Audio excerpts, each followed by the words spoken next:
نے صرف سنا ہے کہ حسین کربلا کے میدان میں جنازے اٹھا رہے تھے، ہم تڑپ کے روتے ہیں۔ ہم نے صرف سنا ہے کہ حسین کربلا کے میدان میں کڑیل جوان کی لاشیں پر گھٹنیوں کے بل چل کے گئے تھے، ہم تڑپ کے روتے ہیں۔ ہم نے صرف سنا ہے کہ حسین کربلا کے میدان میں ایک 6 مہینے کے بچے کے لیے پانی مانگ رہے تھے، ہم تڑپ کے روتے ہیں عزیزوں۔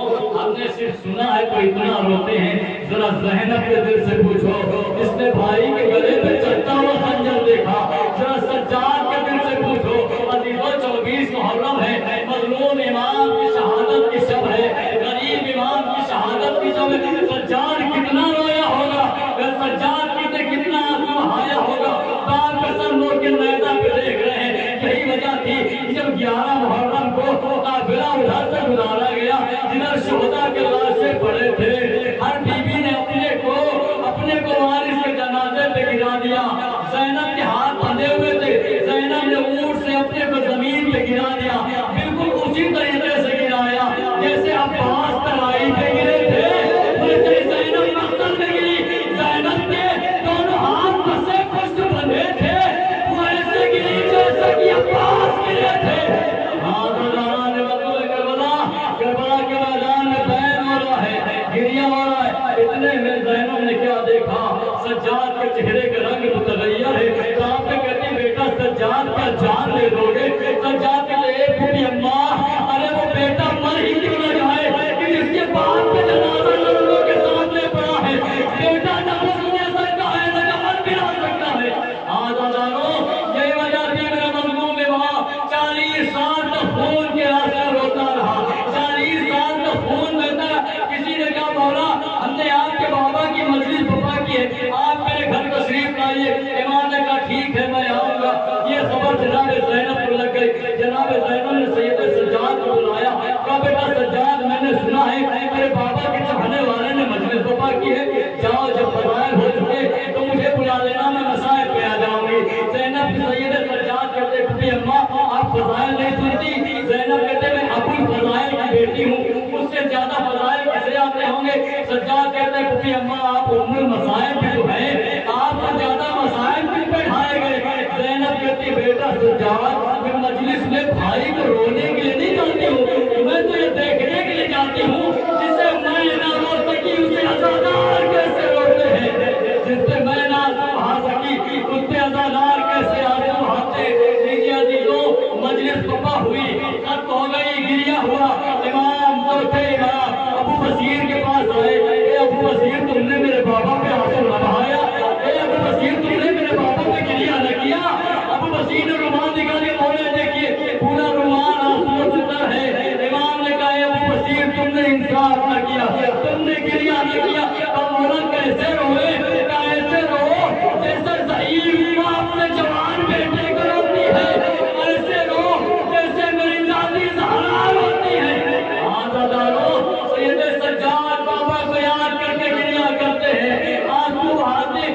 اسی عالم میں میرا مظلوم امام شہادت کے درجے پہ فائز ہو گیا۔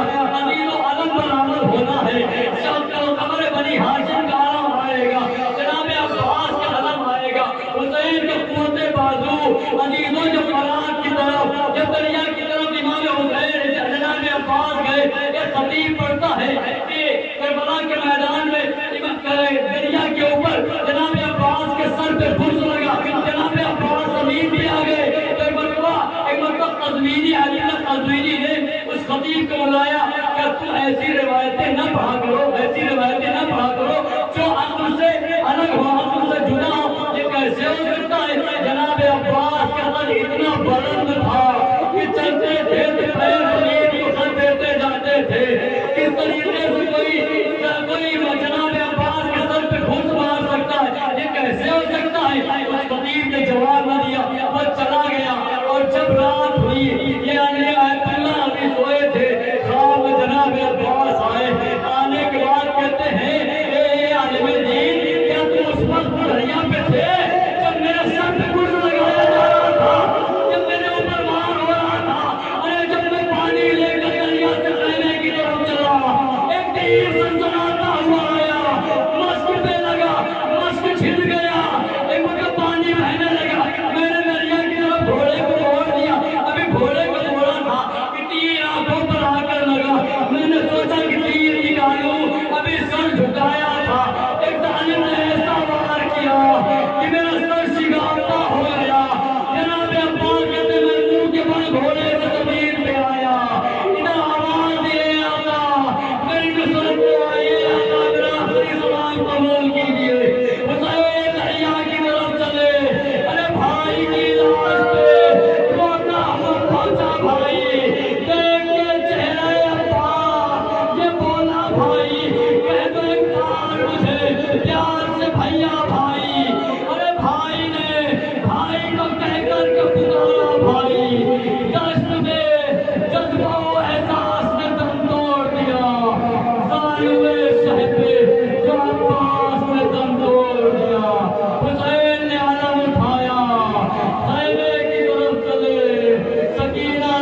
کیا ہوا خالی عالم ہے آیا علمدار کیا ہوا بے کاس حسین تیرا مددگار کیا ہوا خالی عالم ہے آیا علمدار کیا ہوا بے کاس حسین تیرا مددگار کیا ہوا خالی عالم ہے آیا علمدار کیا ہوا بے کاس حسین تیرا مددگار کیا ہوا خالی عالم ہے آیا علمدار